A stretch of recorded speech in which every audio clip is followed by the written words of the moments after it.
Olá pessoal, eu sou o pastor Ademir, seja muito bem-vindo ao canal Cultura Reformada e à playlist Pregação Reformada. Aqui você encontra pregação reformada todos os dias, pregação fiel, edificante. Por isso, se você está chegando agora no canal, já aproveita e se inscreve marcando o sininho das notificações para você não perder nada que produzimos aqui. Dá o seu joinha porque ajuda muito o canal, tá certo? E você gostou do vídeo, da pregação que você assistiu? Comenta e também recomenda para todo mundo que você conhece. Convida todo mundo aí para também acompanhar o canal Cultura Reformada. Aí detalhe, assiste o vídeo até o final porque depois da pregação eu volto para te atualizar sobre toda a programação de nosso canal. Tá combinado assim então? Sem mais enrolação então, bora para a pregação. Roda a vinheta.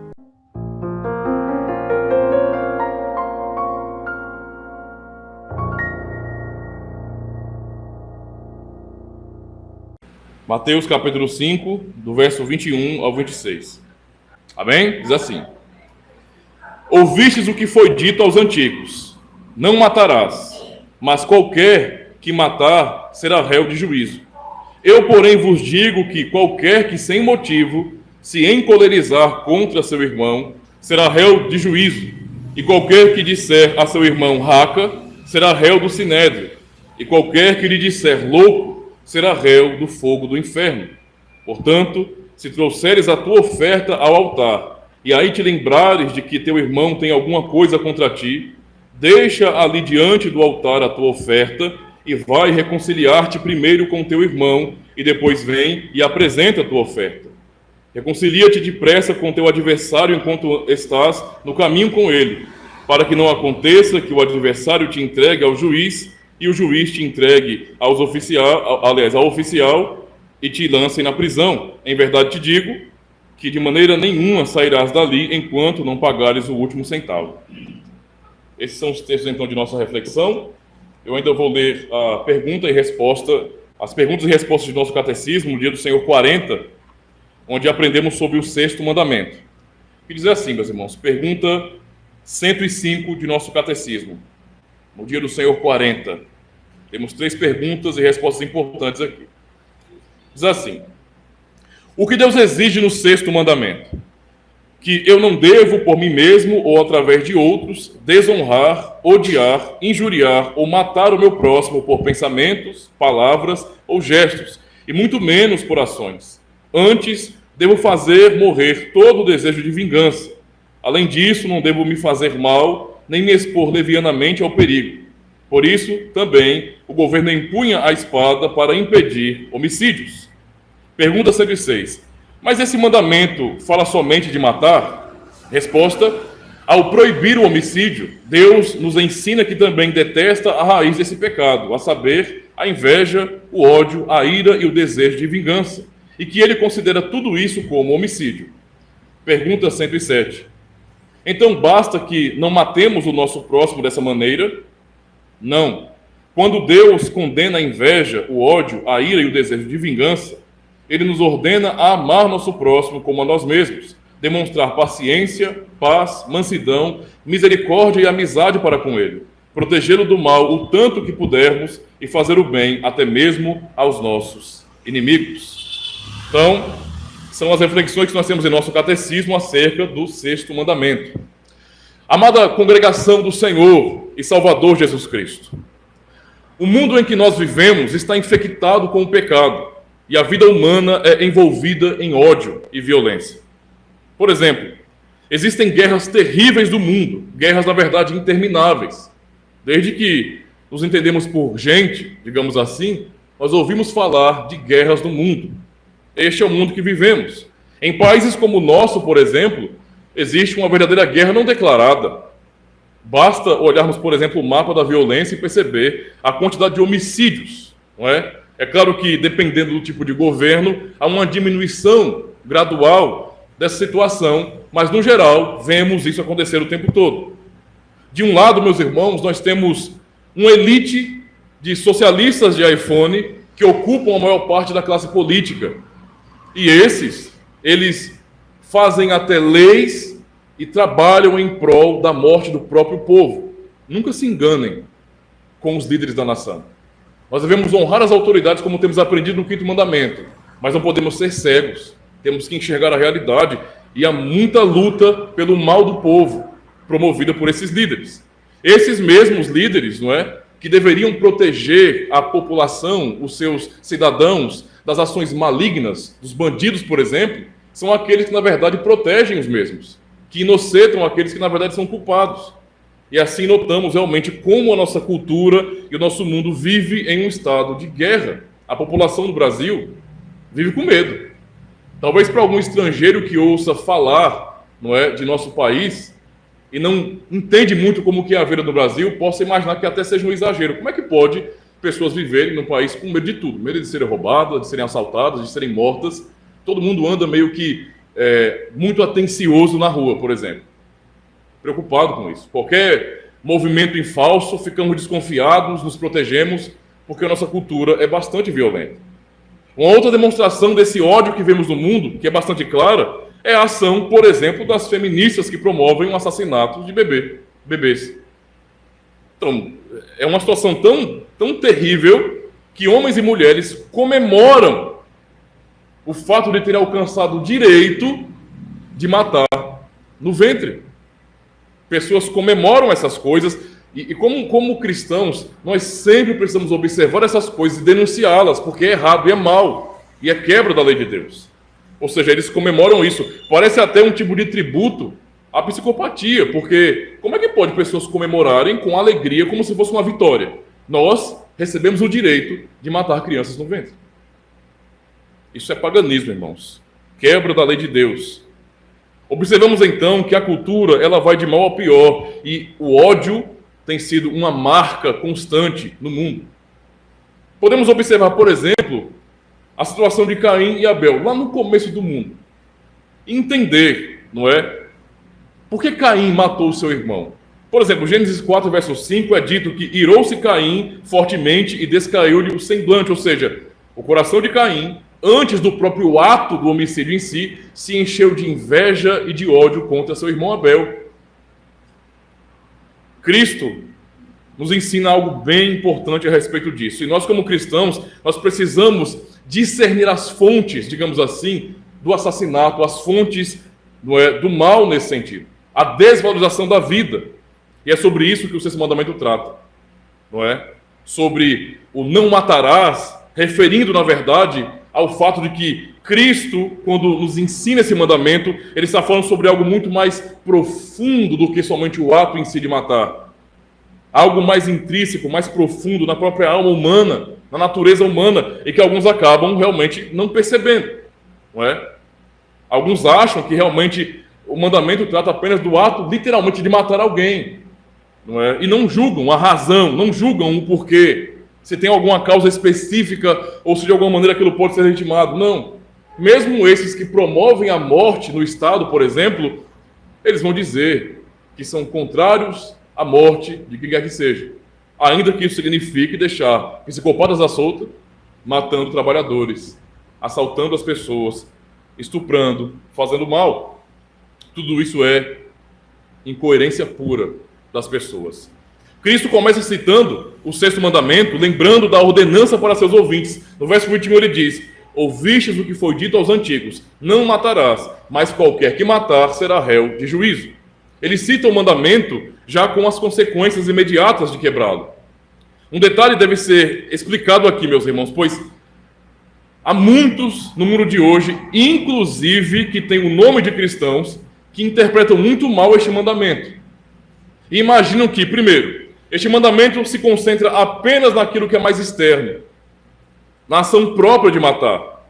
Então, basicamente, se não matarmos alguém literalmente, não podemos ser acusados de quebrar esse mandamento.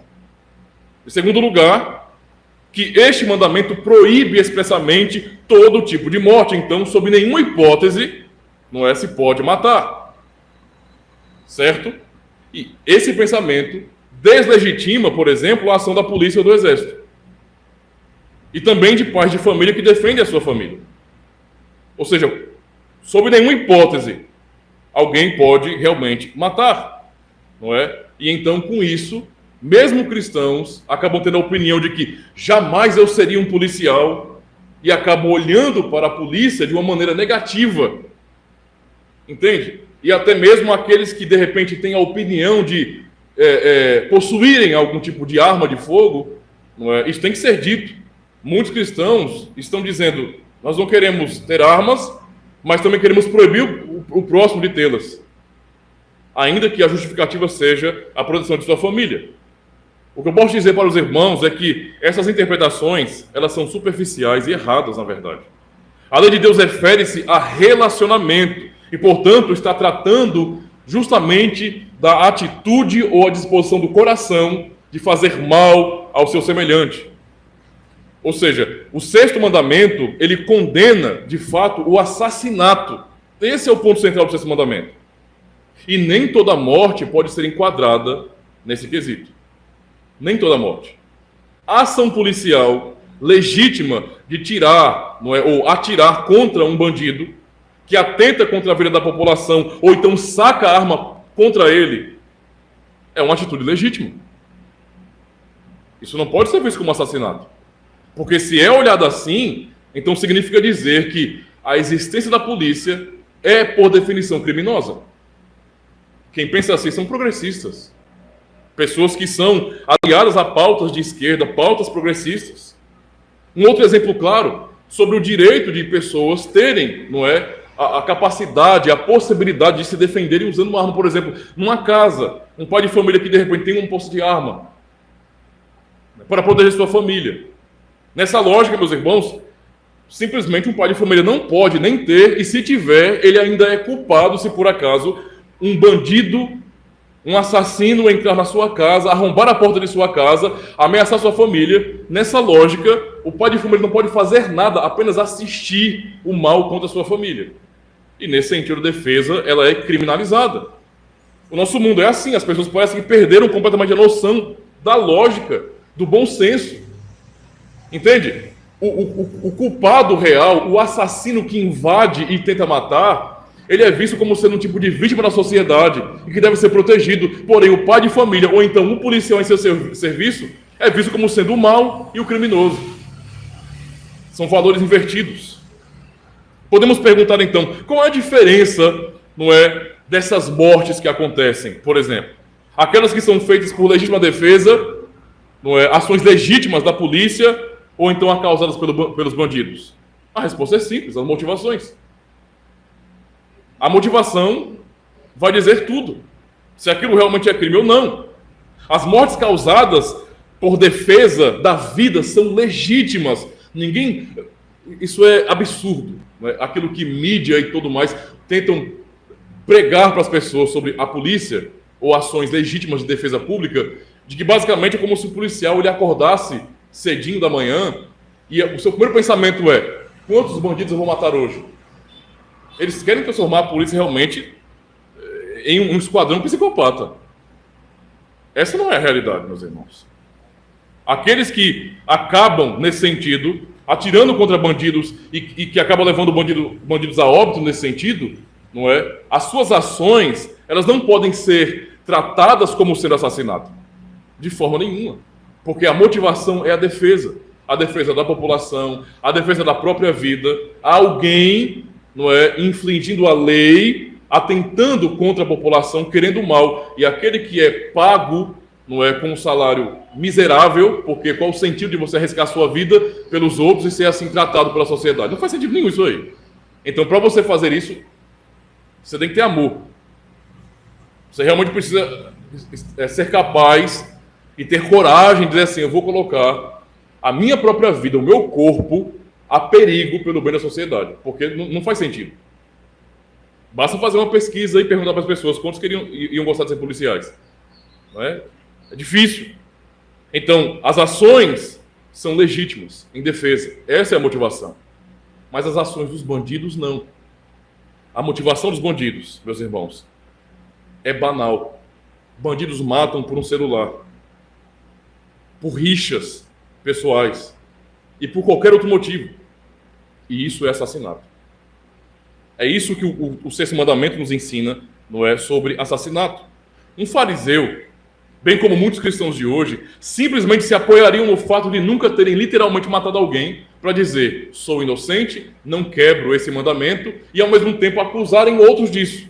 Aquele ali, não é, que de repente teve que usar essa força contra alguém que atentou contra a sua própria vida, ele sim é um assassino, ele sim é o mal. Muitos fariam isso. Ao mesmo tempo, nós observamos atitudes nos evangelhos, não é, dos fariseus, muito peculiares, muito diretas. Por exemplo, eles tinham prazer, eles se gloriavam, não é? Ou seja, eles se orgulhavam de não terem literalmente assassinado alguém. Ao mesmo tempo, eles tinham prazer de ver alguém ser apedrejado. Eles tinham prazer disso. Eles eram ávidos, eles caçavam isso. Eles observavam a vida das pessoas para perceber que se o menor deslize não poderia conduzir aquelas pessoas à morte, a uma pena capital nesse sentido. E qualquer um que vacilasse, então, eles iriam realmente buscar isso. Tem que matar, porque a lei manda matar. Tem que matar. Ora, isso não parece nem um pouco uma atitude de amor. E nos revela exatamente que o sexto mandamento, como Cristo nos ensinou, tem uma raiz muito mais profunda que está no coração do homem e não apenas em uma atitude, em uma ação, na verdade. Jesus toca exatamente na raiz do problema. No verso 22 ele fala bem assim: eu, porém, vos digo que qualquer que sem motivo se encolerizar contra seu irmão será réu do juízo, e qualquer que disser a seu irmão raca será réu do sinédrio, e qualquer que disser louco será réu do fogo do inferno. Repare nas palavras de Cristo aqui. Ele denuncia a ira sem motivo. Alguém se encolerizar contra o seu próximo sem motivo. Pensemos sobre isso. Quais foram os motivos, por exemplo, para Caim matar seu irmão Abel? Qual a razão? Não é? Nenhum motivo justo é apontado na Escritura. Nenhuma razão que legitime, nesse sentido, uma defesa, por exemplo, da parte de Abel, de Caim, no caso. Não. Nada disso. Na verdade, Caim, ele se irou contra seu irmão e o matou por pura inveja. Porque mesmo não tendo obedecido a Deus, ele queria ser aceito por Deus. Percebe como que o mal, nesse sentido, ele quer ser aceito, ser legitimado, mesmo que ele não faça, mesmo que ele não obedeça. Abel obedeceu a Deus, Caim não obedeceu como o Senhor ordenou a questão do sacrifício. Caim foi desobediente, mas mesmo assim ele queria que a sua desobediência fosse legitimada. Porque Deus aprovou a ação do justo, ele odiou o justo. Basta os irmãos observarem também sobre qual a razão do ódio dos fariseus, saduceus e escribas contra Cristo. O que o Senhor Jesus fez de mal a alguém nesse sentido, em termos sociais? Nada. Muito pelo contrário. Ele estendeu a mão ao pecador, ao excluído, ele teve misericórdia, ele pregou, ele curou pessoas.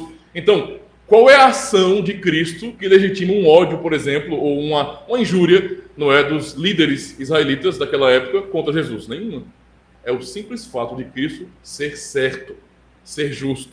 A ação justa, a luz, não é, da verdade nele, incomodava aqueles que estavam em trevas. E eles odiaram ao Senhor. Tiago nos ensina algo muito importante sobre isso. Tiago 2, verso 8, diz bem assim: todavia, se cumprirdes conforme a Escritura, a lei real, amarás o teu próximo como a ti mesmo, bem fazeis. Verso 9: mas se fazeis acepção de pessoas, cometeis pecado e sois condenados pela lei como transgressores. Percebam a aplicação que Tiago faz aqui dos mandamentos. Primeiro, no contexto, ele vai ensinar realmente que qualquer pessoa que diz que vai cumprir a lei, tropeça em um preceito da lei, já descumpriu toda a lei. Mas aqui realmente ele fala exatamente sobre como é contraditório alguém dizer: eu cumpro a lei, isto é, eu amo o meu próximo, fazendo acepção de pessoas. O fato de você separar, excluir nesse sentido, é uma prova do contrário, de que você não ama. É o que o Tiago está dizendo aqui. Então perceba um argumento. Ele estava ensinando que o desprezo ao próximo é quebra da lei. Não é? Assim Cristo ensinou que qualquer um que sem motivo se irá contra seu irmão, isto é, sem que haja provocação, uma razão legítima, onde a pessoa simplesmente não gosta porque não gosta e acabou, e, em nosso linguajar, fecha com a cara do próximo, isso é visto como transgressão da lei. Porque não há razão para isso. Nosso catecismo diz que a inveja, o ódio, a ira e o desejo de vingança manifesta justamente esse desprezo ao próximo e, portanto, é quebra do sexto mandamento. Percebem como a questão é muito mais profunda do que apenas a ação de matar alguém? Um exemplo claro disso, meus irmãos, de acepção de pessoas, de desprezo ao próximo, não é? É aquilo que nós podemos ver, por exemplo, no Evangelho de João, quando os líderes ali, os escribas, os fariseus, eles pegaram uma mulher, não é, em adultério e levaram até Cristo. E ali armaram um tribunal popular para julgar aquela mulher, chamando até Cristo de mestre. Moisés, em sua lei, diz assim, assim, assado, que uma mulher que foi... Olha a distorção da lei, né? Moisés disse que uma mulher pega em adultério tem que ser apedrejada. Como assim uma mulher pega em adultério? É quem for pegar em adultério. Não importa quem. A questão todinha é que aqueles homens levaram aquela mulher sozinha. Onde estava o homem que com ela estava adulterando? Porque ela não fez isso sozinha. Alguém estava adulterando com ela, um homem estava com ela, mas aqueles líderes esconderam, protegeram o seu amiguinho. Ou seja, de acordo com seus próprios interesses pessoais, eles condenaram somente aquela mulher. Porque no fim, o amigo era protegido, mas tecnicamente, em público, a lei era cumprida. Alguém foi apedrejado porque adulterou. O nome disso é acepção de pessoas. É julgar de maneira parcial. E isso é condenado pela lei de Deus, porque é demonstrado aqui o ódio, não é, daqueles contra o seu próximo, desprezando a vida do seu próximo. Se eles quisessem ser justos, de verdade, eles deveriam apresentar também um homem ali. Se essa é a justiça. Cristo não condenou o que Moisés disse, muito pelo contrário. O que ele exigiu foi justiça. Vocês são melhores do que ela, vocês são diferentes dela. Se alguém aqui não tiver pecado, então larga a pedra nela, pode dar pedrada, não é o que a lei está mandando? Todo mundo perdeu a moral. Porque eles estavam escondendo o fato. Era injusto, não é? Ele fala sobre aqueles que pensam ou tratam o irmão com ira, ou chamando de raca. Isso significa muitas ofensas. Por exemplo, tratar o seu irmão como se fosse um tolo ou um imbecil. Imagine alguém tratar o irmão, o próximo, deliberadamente, gratuitamente, como sendo um idiota, um imbecil, um louco. Isso é desprezo, meus irmãos. E Cristo trata justamente a atitude de desprezo com tamanha seriedade que ele está dizendo aqui de maneira muito clara no texto que nós lemos, que será réu do sinédrio e também do inferno. Percebam a seriedade, então. Na cabeça de muitas pessoas em nosso contexto, o genocida, os ditadores comunistas, os nazistas, os fascistas, os que fizeram mal à humanidade, eles com certeza estão queimando no inferno. Mas eu não. Eu nunca matei ninguém, literalmente. Eu nunca promovi genocídio. Eu nunca fiz isso. Então eu sou inocente com relação aos mandamentos. Cristo não trata assim. É claro que eles são culpados, mas isso não me torna inocente. Esse é o ponto aqui. Porque se há essa raiz de maldade no meu coração, em desejar o mal para o meu próximo e buscar a sua vergonha, isso é uma prova de que no meu coração eu não passo de um homicida. Provérbios 14, verso 21, nós lemos: o que despreza ao seu companheiro, peca. O que despreza ao seu companheiro, peca. Ou seja, este desprezo é oposto ao amor que é ordenado na lei de Deus. Quem não ama, quebra a lei. Com isso, temos que realmente refletir na importância dessa palavra, meus irmãos. Muitas pessoas em nosso meio dizem que amam o próximo. Muitos gostam de fazer propaganda de si mesmos, não é? E as redes sociais, elas são um show à parte. Lá você consegue demonstrar uma perfeição que é falsa. Não é? As pessoas vão doar cestas básicas, não é uma atitude de um tipo de ONG, uma organização ou da igreja, não. É o indivíduo em particular, ele vai ajudar o seu vizinho, mas ele tem que fazer uma foto. Ele tem que fazer uma legenda e colocar no Instagram. Ele tem que dizer para todo mundo como ele é bom, como ele ama o seu próximo. Ao mesmo tempo, essas mesmas pessoas que fazem propaganda de sua bondade, não é? Elas têm avidez, energia para esculhambar as pessoas nas redes sociais. Basta que você discorde. Basta que você diga, você está errado, e é o suficiente para uma guerra não é, de postagens contra o próximo aconteceram ali.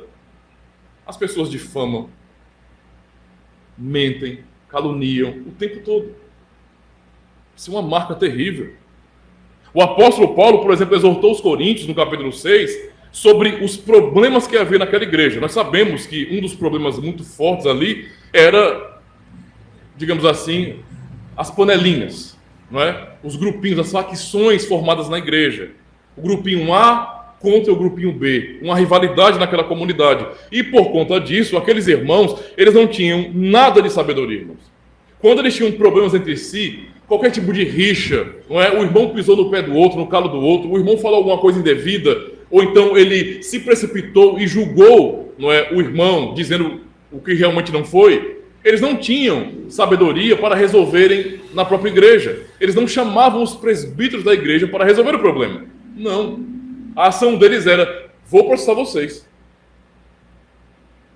O problema com um membro da comunidade, a quem eu chamo de irmão, a quem compartilha com a mesa do Senhor comigo, que eu estou ali em comunhão, eu vou entregar para um juiz, para um advogado, e condenar a pessoa. Paulo olha para isso e ele condena essa ação. Ele fala, mas o irmão vai, no verso 6 ao 8, de 1 Coríntios 6, mas o irmão vai a juízo com o irmão, e isto perante infiéis. Na verdade, ele vai dizer aqui, já é realmente uma falta entre vós terdes demandas uns com os outros. Observe as perguntas de Paulo. Por que não sofreis antes a injustiça? Por que não sofreis antes o dano? Mas vós mesmos fazeis a injustiça e fazeis o dano, e isto aos irmãos. Paulo trata essa atitude como sendo vergonhosa. Parece que havia realmente esse entendimento maligno de: se você vacilar comigo, eu vou ter as últimas consequências para ferrar com a sua vida. Isso não parece nem um pouquinho com aquilo que o Senhor nos ensina acerca do amor. No mundo, meus irmãos, isso é bastante normal. Pessoas, especialmente em redes sociais, levantam o tempo todo o mal, a briga, a contenda, o ódio, o tempo todo. É por isso que até aconselhava aos irmãos: cuidado com redes sociais. E cuidado para não ficar com o coração, sabe, inflamado por algum tipo de provocação. Porque para perder o controle emocional é fácil. Não é? A pessoa começa a te ofender e você às vezes não consegue se controlar e vai responder à altura. A pessoa fala 10, você fala 20 e você vai aumentando. Parece um leilão do ódio. Quem dá mais, não é?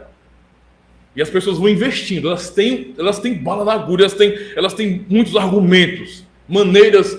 E o brasileiro parece que tem uma capacidade tão grande de inventar ofensas que eu nunca vi, não. Nosso país é um país multicultural, então, por todas as regiões do Brasil, existe um universo de ofensas, não é, de frases pejorativas, de coisas ruins que as pessoas inventam. Sem contar que, por conta disso, nós somos basicamente um país do meme. Meme é aqui. Meme para poder zombar com as pessoas, envergonhá-las, é o que tem aqui no Brasil. Para tudo. Todo tipo de desgraça no Brasil vira meme, não é? E as pessoas gostam disso. Se um indivíduo, por exemplo, ele errou no passado, falou algo sem pensar muito bem, qualquer deslize que ele tiver, ele está ferrado. Caiu na internet, acabou. Acabou. Sabe, as pessoas levantam isso para desmoralizar a pessoa, para destruir sua reputação o tempo todo. Eu pergunto aos irmãos, o que isso demonstra na humanidade? Ou então em cristãos que não têm sabedoria? Amor ou ódio? Ódio, é o óbvio. Isso é uma demonstração pura de ódio. É justamente contra isso que o sexto mandamento vem, meus irmãos. Para condenar não só as ações, mas a disposição do coração dos homens de fazer mal ao seu semelhante. O ódio é tão patente que as pessoas usam o mal do próximo para se auto-justificarem. Percebam, esse desprezo pelo próximo é tão claro, que o indivíduo usa, de repente, a fraqueza do seu próximo, do seu irmão, para se postar como sendo melhor do que ele. É como se a pessoa se sentisse santa, não é? Pelo nível do pecado do seu irmão. Quanto mais o meu próximo peca, mais eu serei visto como santo, como perfeitinho. Por que vocês acham que os fariseus eram tão ávidos em condenar as pessoas? Porque quanto mais eles condenavam, mais eles eram vistos como pessoas perfeitas. Todo mundo olhava para eles com certo temor, com certo respeito. Não, sentem aqui nas primeiras cadeiras, vocês são dignos, porque vocês não são como os demais homens. O próprio fariseu se entendia assim, como Cristo nos ensina no Evangelho de Lucas, quando ele ora. E basicamente ele ora assim: eu não sou como os demais homens, né? Eu não sou como os demais homens. Eu não sou adúltero, eu não roubo, eu jejuo, eu dizimo, eu faço tudo certinho, ninguém é como eu. Basicamente é assim, meus irmãos.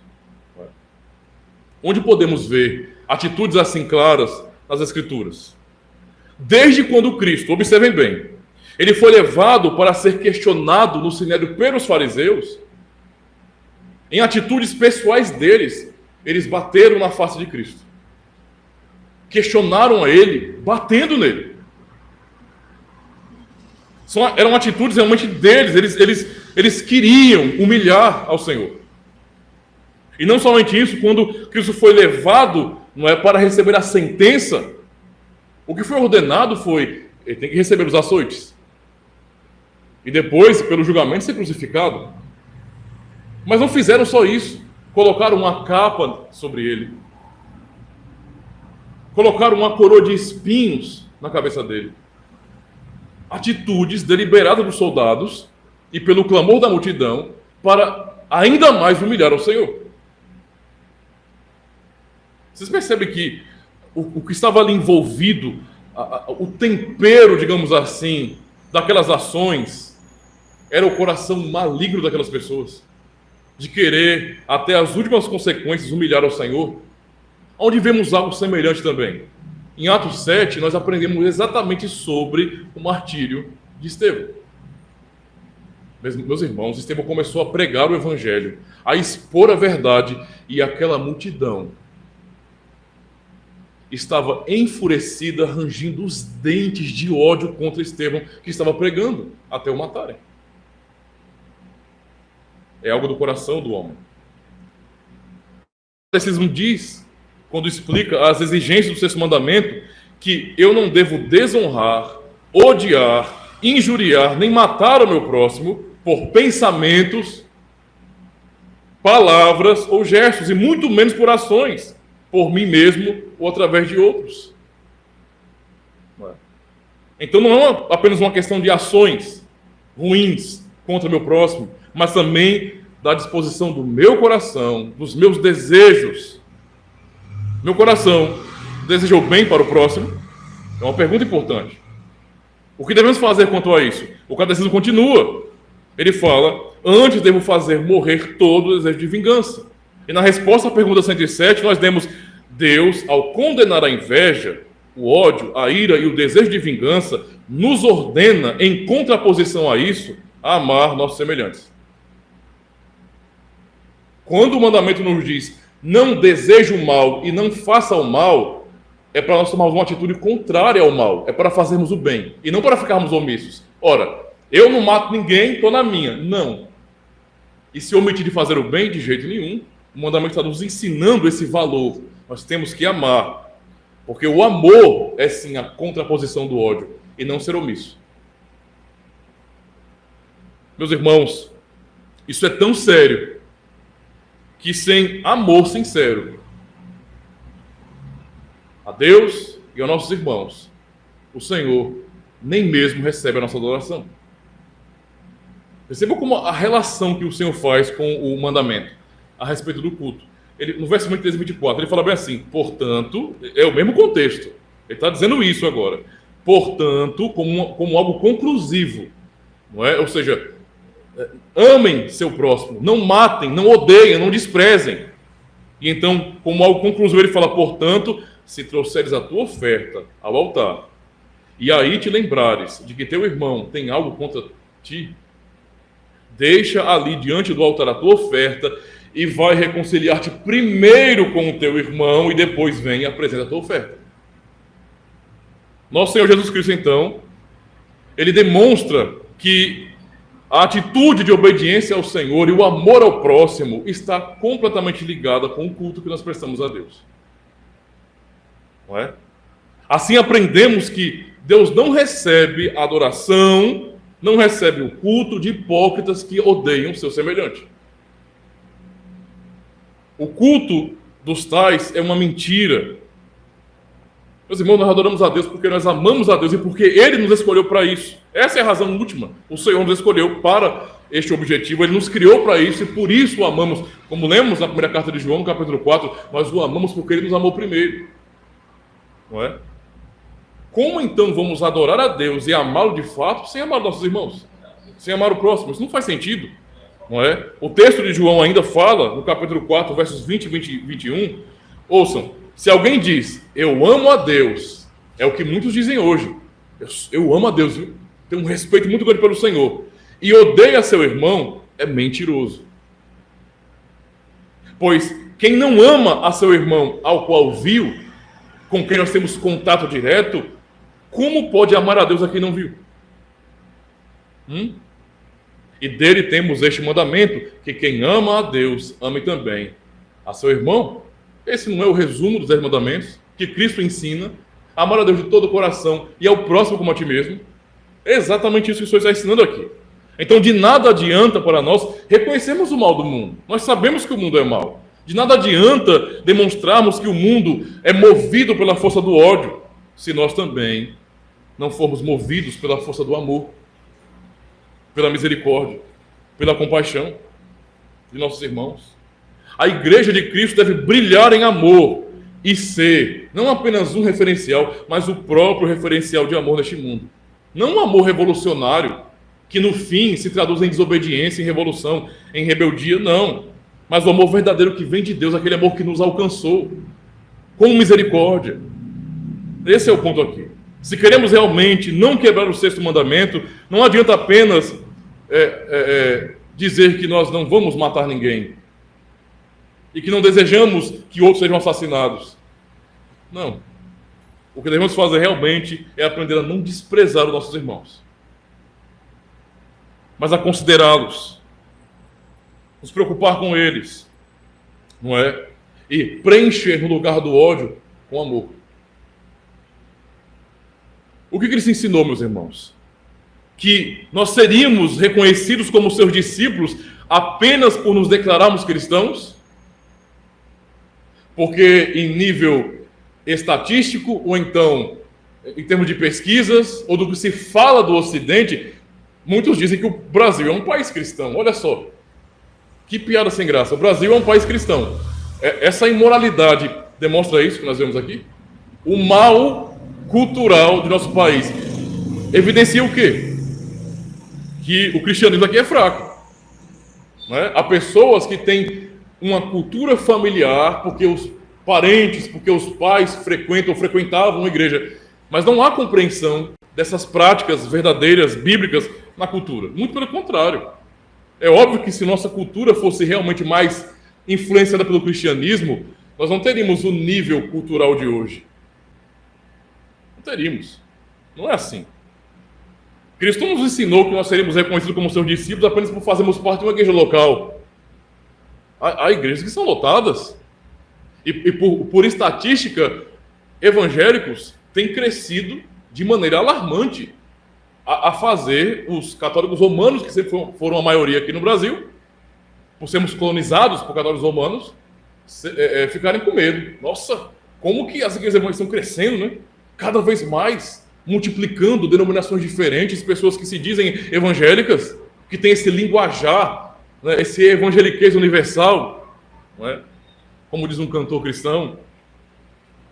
Cristo não nos ensina assim. Ele ensina aqui, no verso 35 de João 13, ele fala: nisto conhecerão que sois meus discípulos, se vos amardes uns aos outros. A maneira do mundo ver que nós somos discípulos de Cristo é pelo amor. Não há outra forma. Não é? Como também nós vemos em 1 João 3, verso 10 a 12. Ouçam com atenção. Nisto são manifestos os filhos de Deus e os filhos do diabo. João faz uma contraposição aqui, ó, para percebermos a diferença de um para o outro, não é? Qualquer que não pratica a justiça e não ama seu irmão, não é de Deus. Verso 11. Porque esta é a mensagem que ouvistes desde o princípio, que nos amemos uns aos outros. E aí a contraposição de quem era filho do diabo. Verso 12. Não como Caim, que era do maligno, e matou a seu irmão. E por que causa o matou? Porque as suas obras eram más, e a de seu irmão eram justas. Não é? Quem não ama verdadeiramente é semelhante a Caim. Deus não recebe a adoração de pessoas assim, como não recebeu a de Caim também. Sua oferta é contaminada pelo mal. A adoração verdadeira só pode acontecer e só é recebida pelo Senhor, não é? Se houver corações sinceros que amem a Deus e ao próximo. Ao olhar para o mundo e vermos todo o ódio propagado, os assassinatos que acontecem o tempo todo, o que é promovido por ideologias que são ruins, maléficas, destrutivas, nós devemos chorar diante do Senhor, meus irmãos. Chorar, porque a pessoa sofrendo por conta disso, e nós não temos que olhar para isso de maneira passiva, não. Temos que orar, buscar a Deus, clamar ao Senhor por misericórdia, e que nós sejamos então essa referência de amor. Deus, opera em nós, tenha misericórdia e nos ajude a seguir o exemplo de Cristo, a seguir ao nosso Senhor, a amar também assim, a estarmos dispostos a estender a mão para o nosso próximo, para o necessitado. Não nos deixe sermos hipócritas como o mundo é, que diz que ama em redes sociais, mas no fim não amam. Temos que ser diferentes, meus irmãos. O que podemos concluir é que o tempero da vida cristã é o amor. Portanto, amemos uns aos outros, amemos de coração e procuremos o bem de nosso próximo, sendo irmãos em Cristo ou apenas um vizinho, ou qualquer um que precise de nós. Alguém pode bater em sua porta, alguém pode precisar da sua ajuda. Não rejeite isso. Se estiver em seu alcance fazer alguma coisa de boa para aquela pessoa, faça, mas tenha misericórdia. Deixemos as rixas tolas de lado e aprendamos como Paulo ensinou, soframos o mal. E se é necessário, isso é tão importante para nós como igreja, se é necessário que soframos a injustiça. Por que é que eu preciso ir até o fim num debate interminável para provar que meu irmão está errado e eu estou certo? Por que é que as pessoas elas vão até o fim, até as últimas consequências, ainda que isso signifique afastar seus irmãos da igreja, em magoá-los, sendo que elas têm a opção de imitar a Cristo e perdoar, ainda que o irmão não entenda, e ainda que a pessoa eu passe por tolo e seja visto como sendo errado, se é pelo amor ao corpo de Cristo, aos nossos irmãos, façamos isso. Porque se todo mundo quiser colocar o seu direito acima, a guerra não subsiste, não. Entraremos em guerra. Porque vamos requerer isso. Vamos exigir dos oficiais e exigir de qualquer um. Você tem que pagar o que você me deve. Você falou assim, assim, assado, e você é um mentiroso, você não presta, etc. E vamos até o fim. Não, eu não disse isso. Não, você disse, não, eu não disse isso. E a briga vai se estendendo e contaminando outros, e o mal está posto na igreja. O nosso caminho é um caminho de renúncia, de aprender a sofrer pelos nossos irmãos, imitando o amor de Cristo que deu a vida pelos seus amigos. Assim, meus irmãos, brilhemos com a luz de Cristo, pois pelo amor cumpriremos a lei de Deus. Todo esforço externo para cumprir os mandamentos é uma ilusão se falta amor em nosso coração, porque o fim da lei é Cristo e o fim da lei é o amor. É o que aprendemos na palavra de Deus. E é só dessa forma que nós seremos reconhecidos como discípulos de Cristo. Quando amarmos ao Senhor de verdade e também aos nossos irmãos. Assim, Cristo será glorificado em nossa vida. E o seu amor, ele ficará exposto para que todos possam ver. Que nós não folgamos com a injustiça. Que nós, em nome do amor, nós não deixamos de falar a verdade. Nós falamos a verdade justamente pelo amor. E todos somos exortados, da mesma forma também, amarmos nossos irmãos. É assim que nós não agiremos como homicidas diante do Senhor. Amando. Amém? Não esquece não de cooperar com o canal, se inscrevendo e marcando o sininho e dando seu joinha, tá certo? Aproveita logo e escolhe alguns vídeos aqui da tela para você acompanhar e continuar aí aproveitando o conteúdo do canal.